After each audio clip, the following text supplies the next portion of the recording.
If you're in a healthy community where generosity is the norm and gracious hosting is the norm, that'll be you.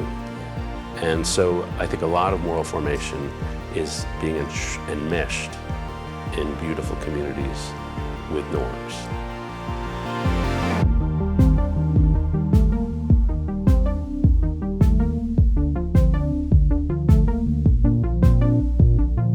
David, it's great to be with you. It's great to be with you. In your home, thank you for your you. hospitality. Welcome. I don't know if people can see the piano, but I'll be playing shortly. Yeah, we'll have a little short podcast break where you can just entertain us with jazz or whatever your motif is. Right.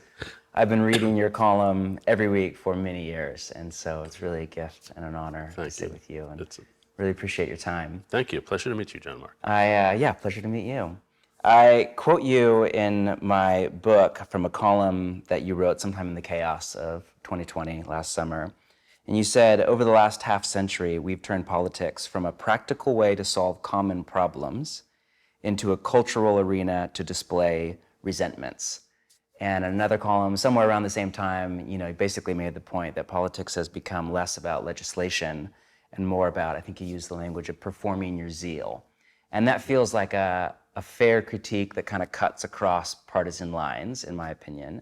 But it made me think of the missiologist and kind of thinker Leslie Newbegin, who back in the 70s, as he was kind of helping people in the West understand kind of the growing tide of secularism and post-Christianity and what that could even mean, he made the prediction that as the West secularized, if it continued to do so, that religion would not go away. Instead, it would just kind of get transferred over onto politics, and he warned of the rise of what he called the political religions. And I'm curious, as somebody who's covered politics for many years, would you agree with that, disagree? In what ways is politics becoming kind of a quasi-secular religion for America and other Western nations? Yeah. Last week in my post-COVID life, I got to go to my first Broadway show in a long time. Congratulations. So I went to see Springsteen on Broadway. I'm a big Springsteen guy. And so we all get there before, and everyone starts talking to each other because we're all part of the same church, the Church of Bruce. And when they start telling the stories, everyone's telling the moment they discovered it. Wow. So everyone has their coming to faith moment. It's like moment. A born again kind of moment. I was born, and then we saw this, and then we saw this show 150 times. And so I realized, it's church. It's just a religion. We have a God-sized hole, and it's going to get filled. And there are better ways to fill it and worse ways to fill it. In my view, the better way to fill it is with an actual faith in God, because that gives you meaning, and it gives you truth, and it gives you a way to live, and it gives you somebody to love. But if you don't fill it that way, you will fill it. Yes. And so Bruce is not a bad way. It's not as harmful a way as it might be. It's a little less divisive than some of the other options. Right, but ethnicity for some people is their God, and they'll worship at an ethnic or whatever, at a racial category. Mm-hmm. The worst possible way is politics. And that's been shown through history. What was communism? Communism was a secular faith. It was something you could assent to. It was a way of living. It had a vision of paradise. Yes. And it turned into a nightmare. It turned into hell. And what we have is just as bad. Politics is usually a competition between partial truths. If a liberal says equality, a conservative is going to say freedom. And they're both sort of right. And in politics, it's really about striking the balance between when truths collide. Mm-hmm. And we should spend a lot of money on this, but we can't afford it, so we find the balance. That's all it is. It's a way of settling differences across disagreement. Mm-hmm. It's not an ultimate truth. It's not a source of identity. It's not a thing that's going to give you meaning. Sometimes political services can be meaningful, but it's not ultimately going to fill your soul. And if you ask politics to do more than it can do, it turns into a fanaticism. Right. And so it's become a fanaticism for people who wake up. I remember years ago, and this is no knock on Fox News, but I was with a Fox executive, and at the bottom of the screen, they had a little Fox News chyron, the little thing that says Fox News. And some people would get up, turn on the TV at 8 in the morning, and they'd keep Fox on until midnight. And the problem was that would burn into their TV screen. The little Fox News would burn into the screen. And so they had to move the chyron around so they wouldn't destroy everybody's TV sets. Wow. And so when you're that addicted, then you've made politics your idol. And as a friend of mine, Andy Crouch, he's probably not the first to say it, says idols, at first they give you everything and ask nothing. And by the end, they ask for everything and give you nothing. And that's what happens when you idolize politics. And do you think the root of that is secularization, or is it something else, or is it just, like most things, very complex? Yeah, I think it's... I mean, the root of just so many people turning... Right. Politics has always been a divisive thing since our nation was founded, but For sure. I mean, I've just never seen the level of identity that people put into it, the level of utopianism on both sides, the level of vitriol when people would dare to disagree. You know, it feels new to me. Right. I think it's the collapse of other identities. Yeah. So before you were Presbyterian and you were Episcopalian, and believe me, the Presbyterians and Episcopalians probably hated each other, the Catholics and the Protestants, so it wasn't, but identities lead to sometimes identity clash. Or you were Polish American or Italian American, and you had your ethnicity, and you were living in your Italian neighborhood, you knew who your people were, you knew your history, but just to take the Italian example, you probably assimilated, and you moved out to the suburbs, and suddenly you sort of knew you were Italian American, but it wasn't the same as when everybody around you was Italian American and Bubby was speaking Italian. And so that identity goes away. And so politics has leapt in to fill the void. And the problem is when it becomes your identity, to compromise your identity is dishonor. Mm-hmm. It touches on the deepest part of who you are. And so I can't compromise because it's dishonor. And I define myself against the other. And that's more or less what's happened to our politics. So, you know, I wish people would, you know, I cover politics. It's what I spend a lot of time thinking about it. But it's like the fifth or sixth thing I love about life. Yeah. And I wish more people would just tone that down and find other loves.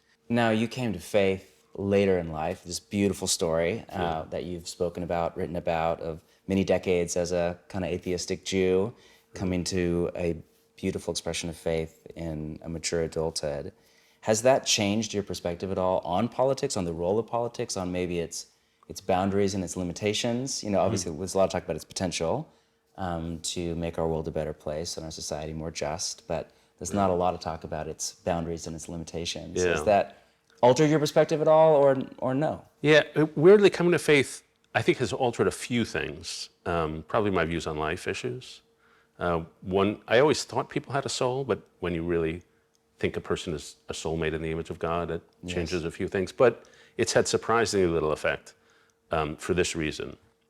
I already grew up in the biblical metaphysic. I grew up with the ideas. I went to church school. I weird background, and I went to Hebrew school. We kept kosher through much of my adult life.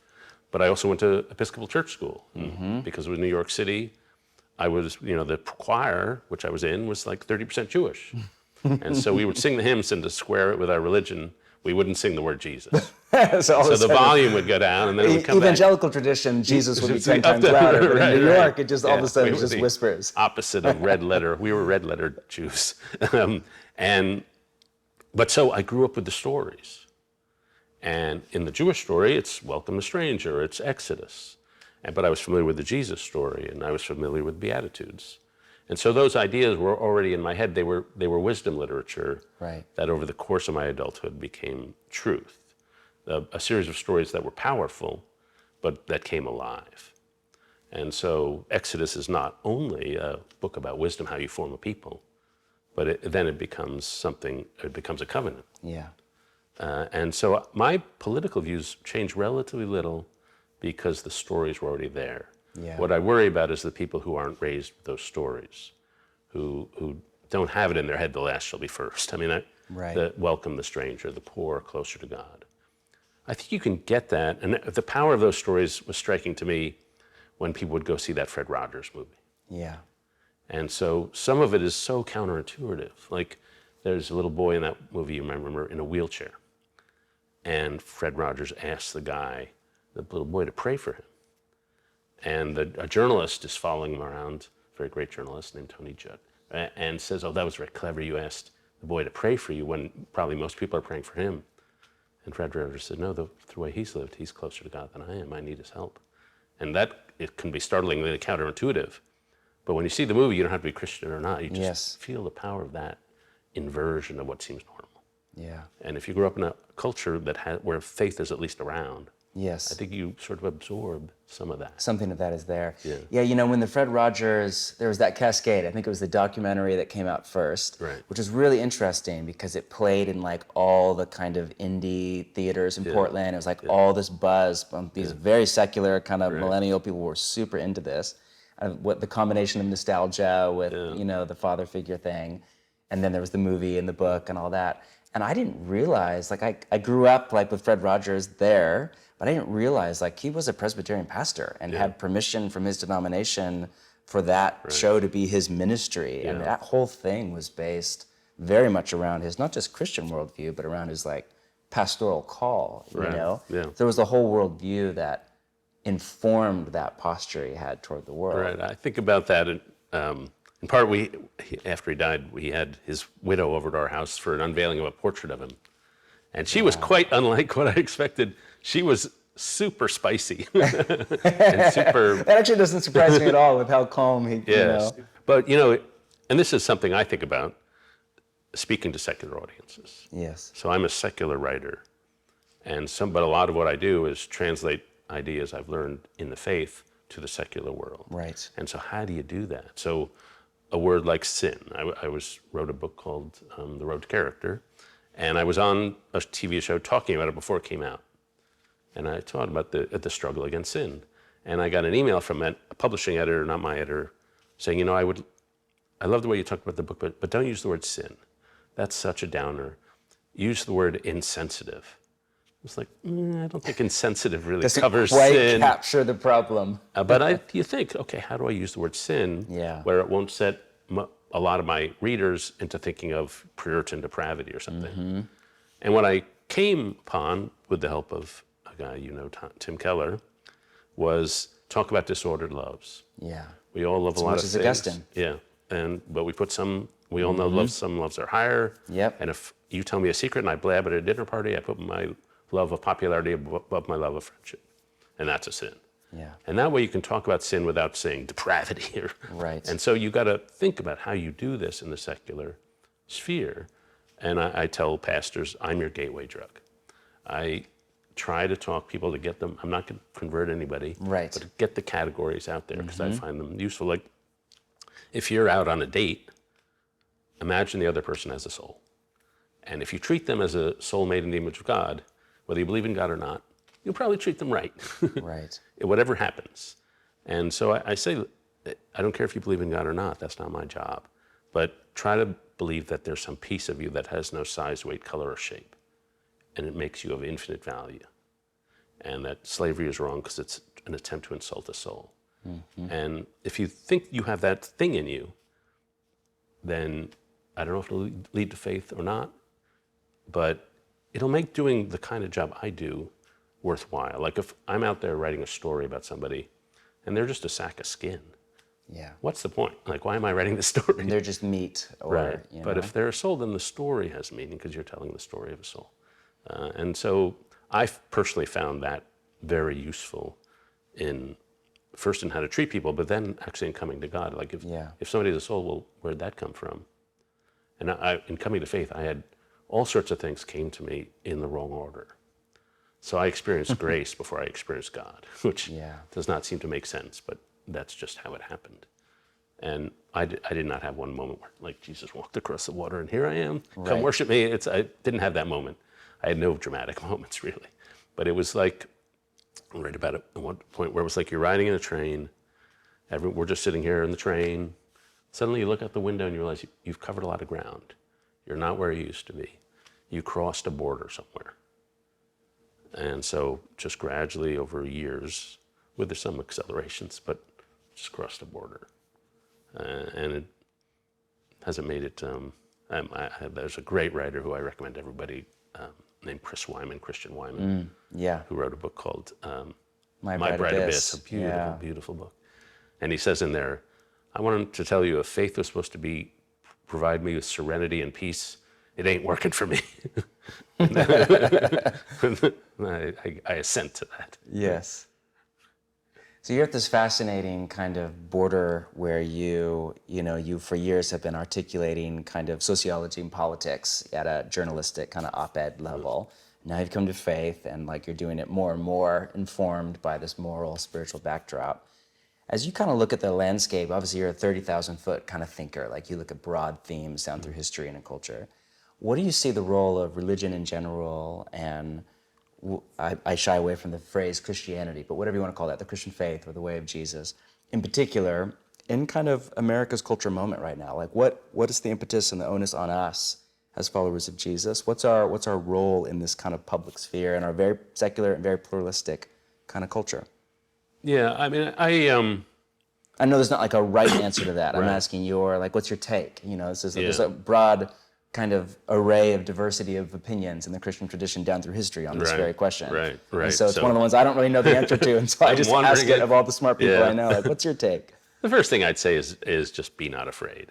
Yeah. What I find most troubling about many churches is the siege mentality, the sense the culture is against us. And I always feel like when I'm at a sermon and a pastor says the culture, Yeah. I always want to stop, say, stop. Yes. Why don't you go take a nap? Because that phrase, the culture, usually leads to a series of bad generalizations. Right. And like my job is sort of sociological, like this is what I do for a living. And I find most pastors are great at pastoring, not great at sociology. Yeah. And so don't think the whole culture is out to get you.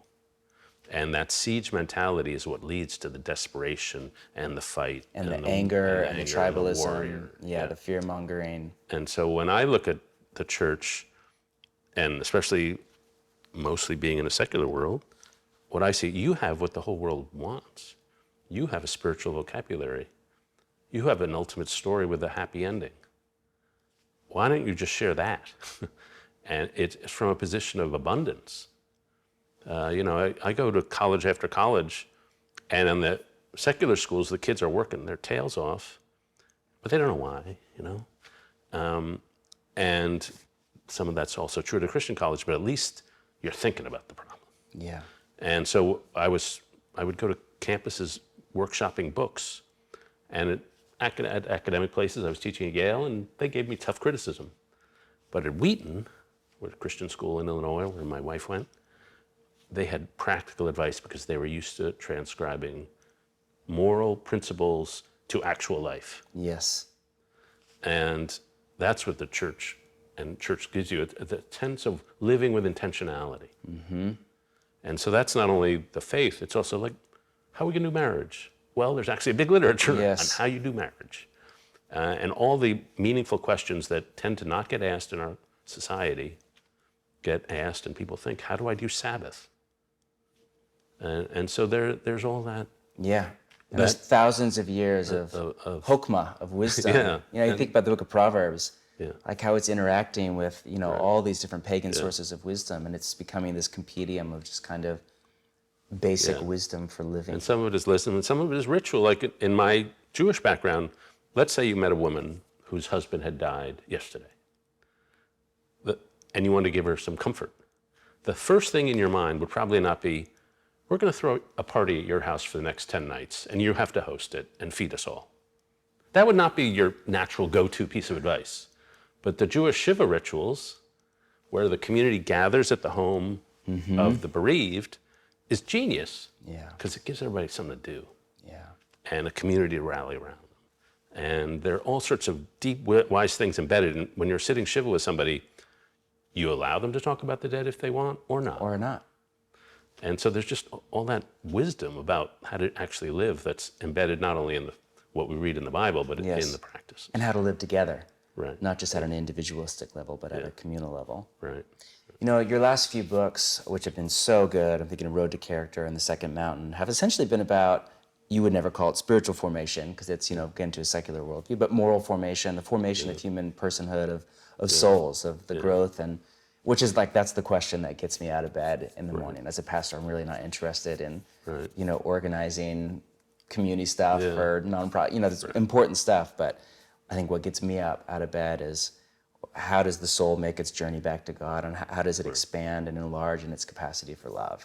That's the question that gets me out of bed in the morning. And you've written extensively about that, and about kind of moral formation or spiritual formation, if you want to call it that. And you've also written about kind of the growing absence in the culture. You can rebuke me in a minute.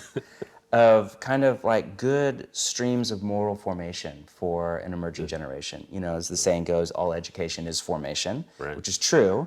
But increasingly, as you know, somebody with kids in the public educational system, like other than some very high values for tolerance and diversity and equality, there's not a lot of moral formation that goes on. So a big part of me wonders, is that a part of the role of the church? Or what do you see as you look forward to in your preferred future for America?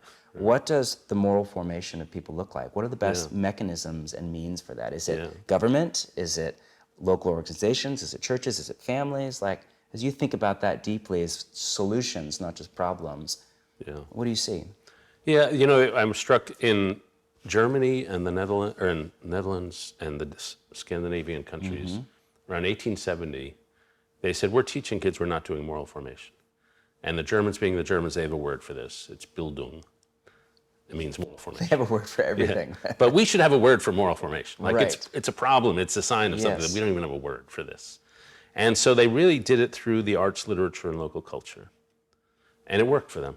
Their idea was to have a happy society, people should be able to have complex interior lives. And so I guess the two books you just mentioned had different theories, which have a piece of the truth. The one is The Road to Character was about confrontation with sin. It's about self-confrontation. It's about understanding what's your key weakness and how you're going to work on that weakness. And so I mentioned that book. Dwight Eisenhower, his key weakness was anger. He was an angry guy. And so he worked on it every day and slowly built up a character which was garrulous and happy and not hating.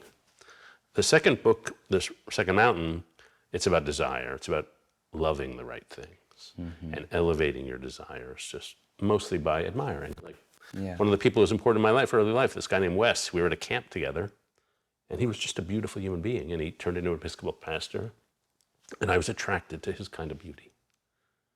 And it had a lifelong impact. He died about 5 years ago. So we're attracted to beauty. And I think now the third part of the answer I would give is that we're decent at learning stuff. We're fantastic at imitating.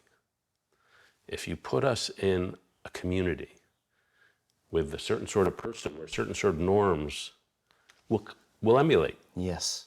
So if you hold up an example, if you're sitting in ancient Greece and Homer says, Ulysses, Odysseus, you think those guys are so cool. I want to be like them. Yeah. So you begin copying. But if you're surrounded by a community where you behave like, say, the Brits in a stiff upper lip way, like that's just the way you are. Yeah. My kids, when they were little, watched this show, Thomas the Tank Engine. And there's a phrase in Ringo there Starr. that was so British. It was one of the engines says, "It isn't wrong, we just don't do it." And so like that's so British. It's just not who we are. And so if you're in a healthy community where generosity is the norm and gracious hosting is the norm, that'll be you. Yeah. And so I think a lot of moral formation is being enmeshed in beautiful communities with norms. You know, one of the things that I grew up in the kind of evangelical Protestant wing of the church. And one of the things that tradition, there's many good things about it, but one of the bankruptcies of that tradition is its absence of saints. Yeah. You know, you think of other church traditions, the Orthodox, the Catholic, and others, there's just like the saints play a key role. I spend, about a night a month. There's this Benedictine Abbey that's about less than an hour drive away from Portland. So I'll go out and just take a day in prayer whenever possible, once a month. And they have this like daily reader, this Catholic daily reader that, is next to the bedside table.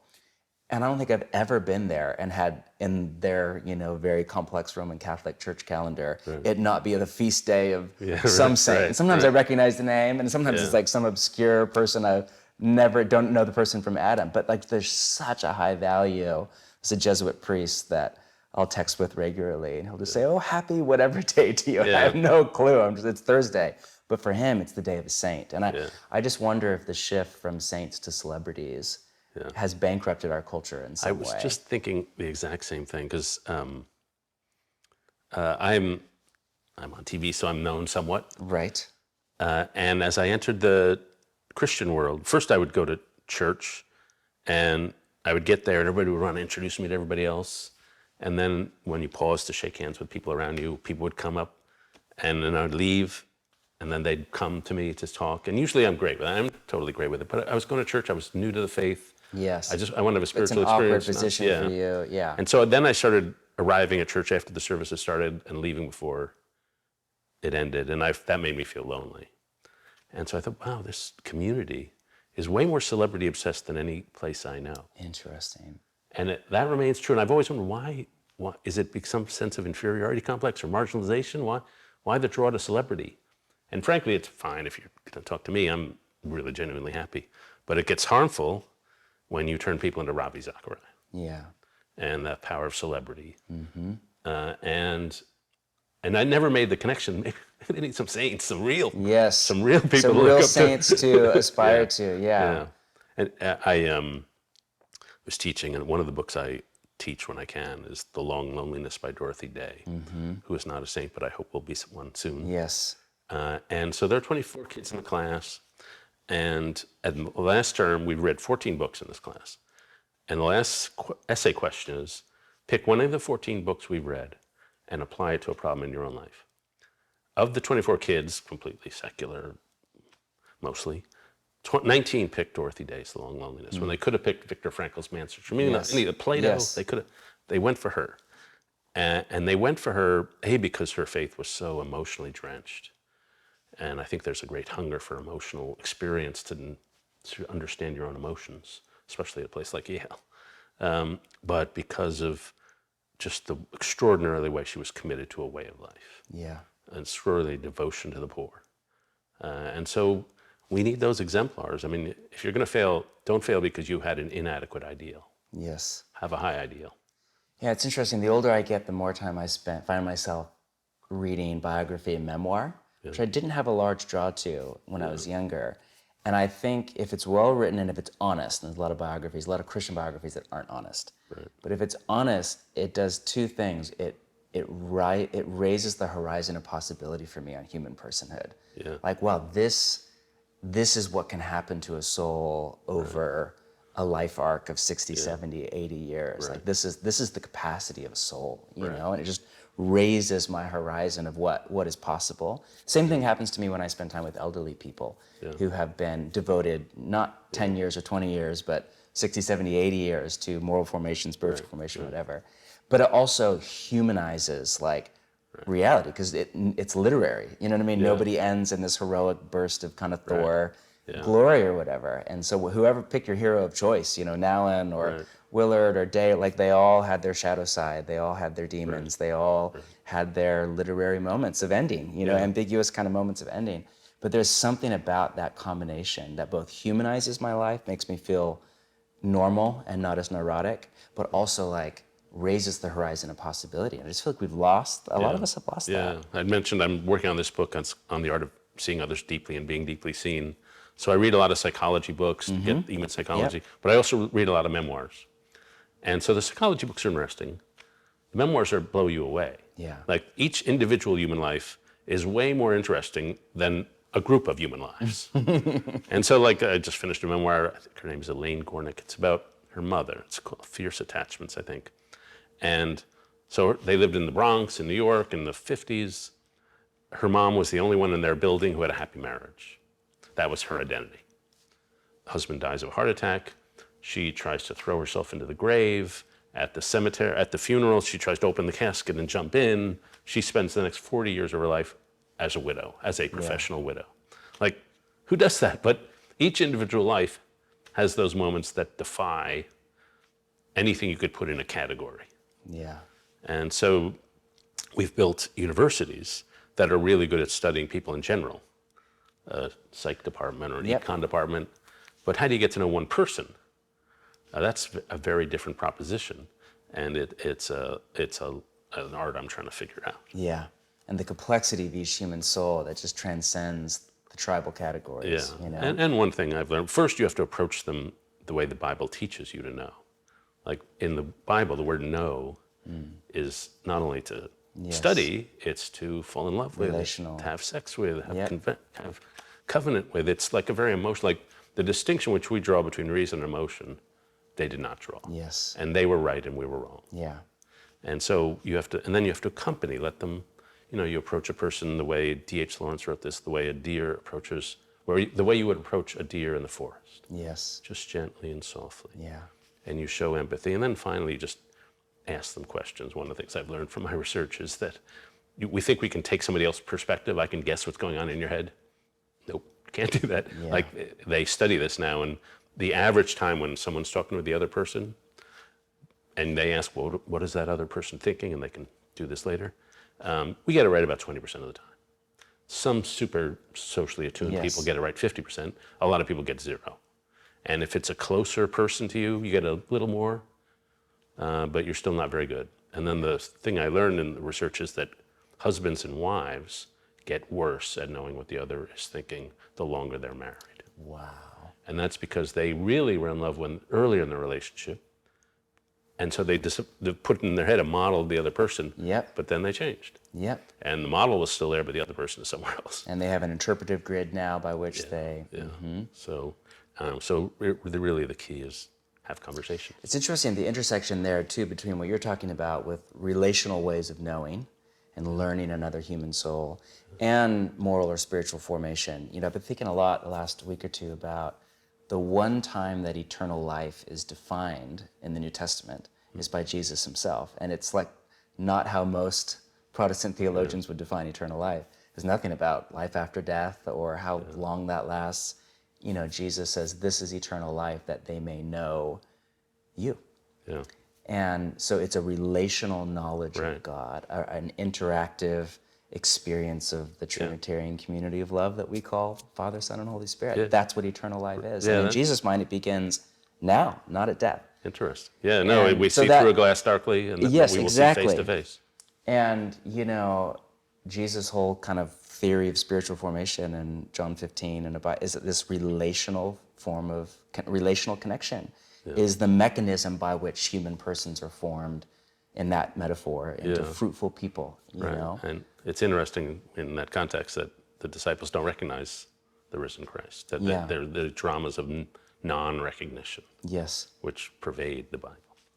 We're at this interesting moment in culture kind of coming out of COVID and, some of the cultural anarchy we're experiencing and yet lots of optimistic signs of life and renaissance. So I was texting with a couple pastor buddies, last night as I was in my hotel room thinking, I'm gonna sit with David Brooks. What would you ask him? My buddy John Tyson, you may know from New York City. I do know. Said, ask him if he thinks there'll be another greatest generation. And I was thinking about that right after I texted with him. We were walking around. I'd never been to DC before. And so I just did like a quick, 3-hour walking tour. And I was walking through the World War II Memorial and walking through the section of the Pacific. And my grandfather fought in the Pacific. And just feels almost like a sacred space. It touched me at some level emotionally just because of my own experience and the role of that war in history. And it got me thinking about that question. So how would you answer that? Do you think there will be another? You said recently in a column, this generation could not have won World War II. Yeah. I don't know if that was you on a bad day or or a I settled sort of believe opinion. that, I guess. They had some advantages, and they had a lot of disadvantages. Their advantages was they were really raised in a culture of humility. Yeah. A culture of, and Biden was raised in this culture, I'm no better than anybody else, but nobody's better than me. Yeah. And the idea of putting on airs was really looked down upon. Now we're fine with demonstrating our opposite. superiority. 100%. Yeah. Performing your zeal Yeah, on Instagram. I was driving home. I wrote about this in one of my books, listening to NPR, and I listened to the show that was broadcast live on VJ Day when the Americans discovered they won World War II.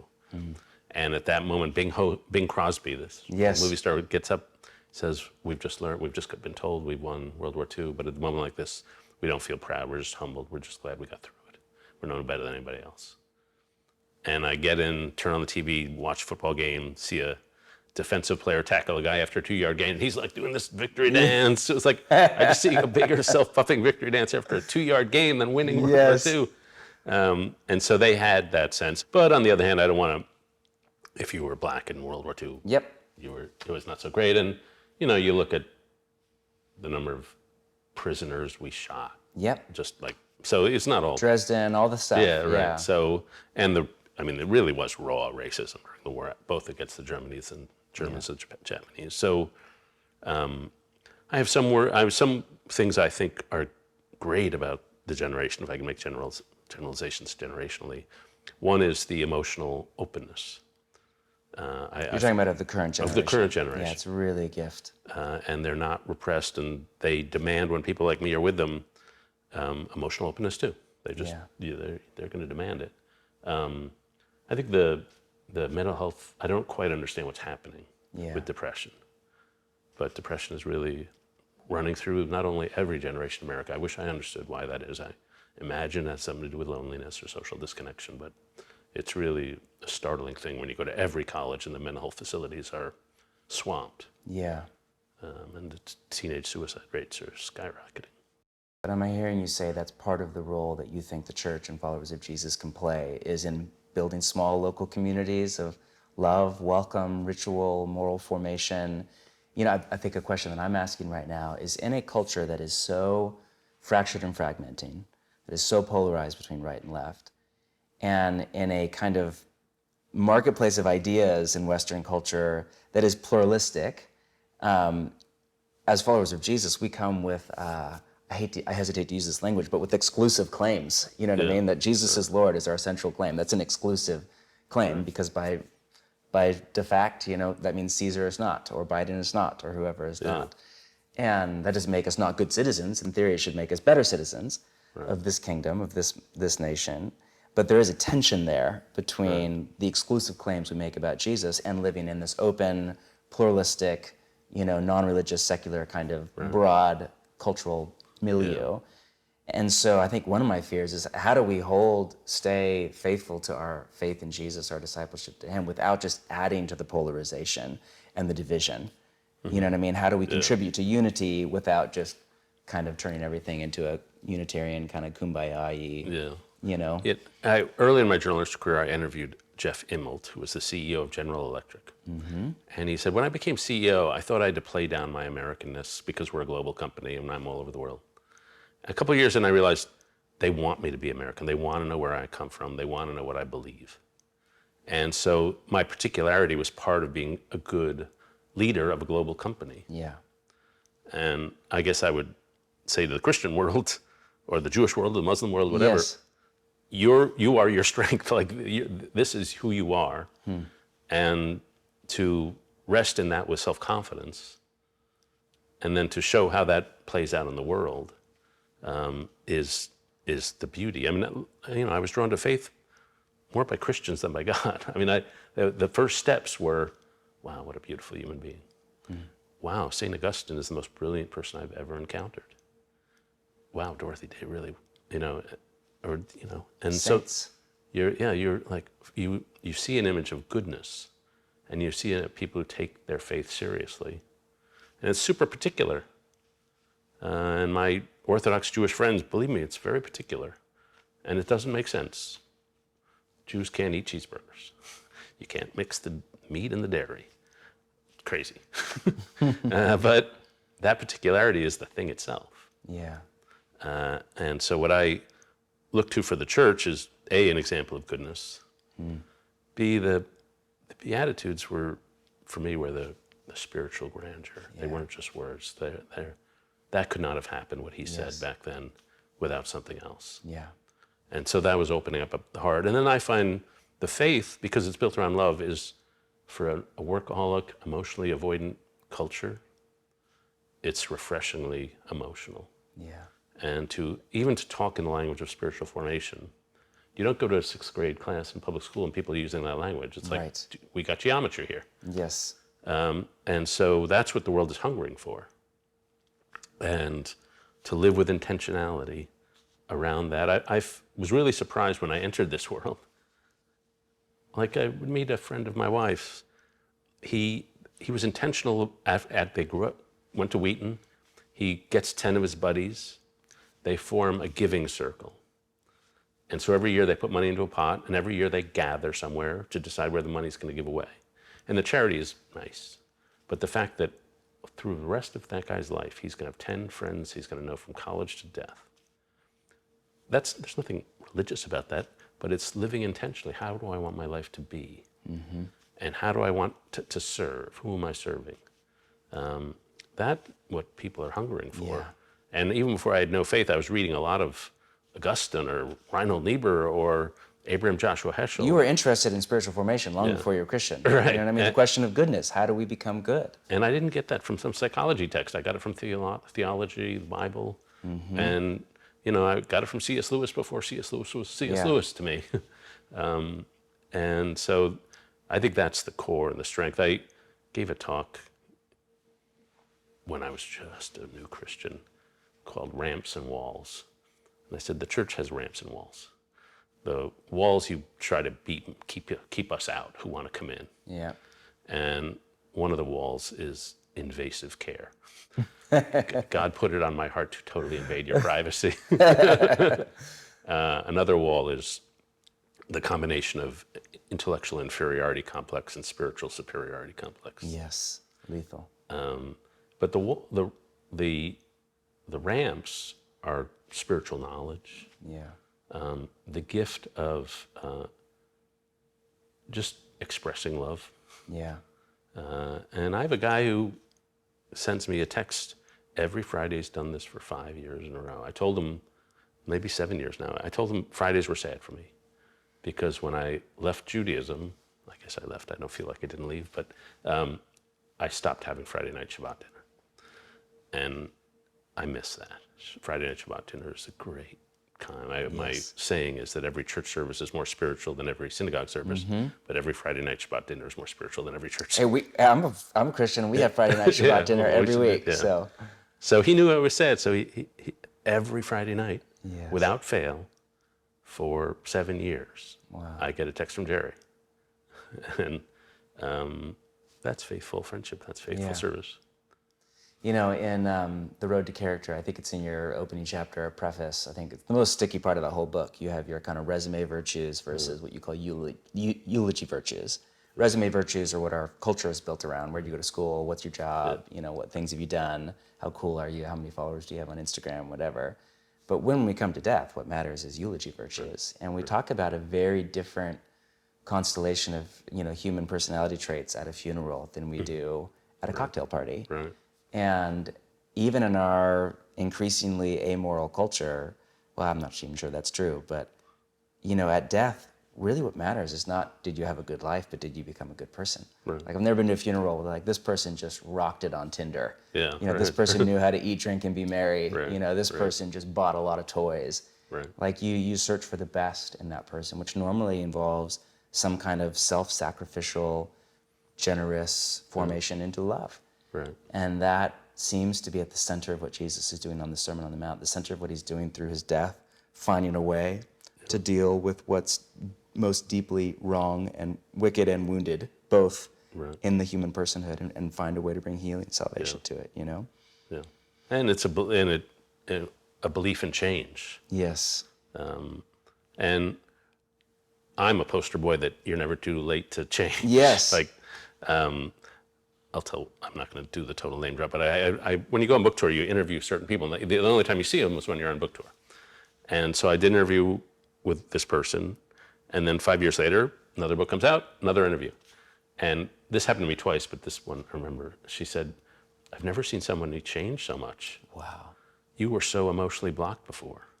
And I was very proud. I guess the sin of pride did come to me then. Because, I hope that's true. Yeah. And it's not just me. There's a study called the Grant Study, which they started Harvard kids in 1940, young men who were at Harvard, and they interviewed them intensely for the rest of their lives. And there may be a few still living, but pretty much. And then there's one moment, this guy, his last name was Newman, and he was stiff and rigid in college, pretty stiff and rigid through much of life, and his daughters hated him. But he loosened up, he went to Sudan, and served there, and then he became sort of a farmer, an organic farmer, and he was hugging people by the end of his life, and birds were feeding, little St. Francis. And they sent him his interview transcripts from when he was in college, like 40 years before. And they just sent them to him. You might be curious. He said, he sent them back. You sent me the wrong guy's transcripts. He said, no, that's you. He said, that was not me. I don't remember any of this. That was not me. They said, no, that was you. And so between 20 and 80, that guy had changed so unrecognizably. He literally did not recognize his own self. Wow. And I think that just happens to us. Yeah. Mostly gradually, but sometimes all at once. Yeah. What a gift. Well, thank you for your time, for your Oh, wisdom, sure. for the role that you play and the gift you are to so many of us. We appreciate your work and continue to read you and follow you, and we're really, really grateful for your time. Good. I appreciate it. I'll see you someday in Portland. Absolutely.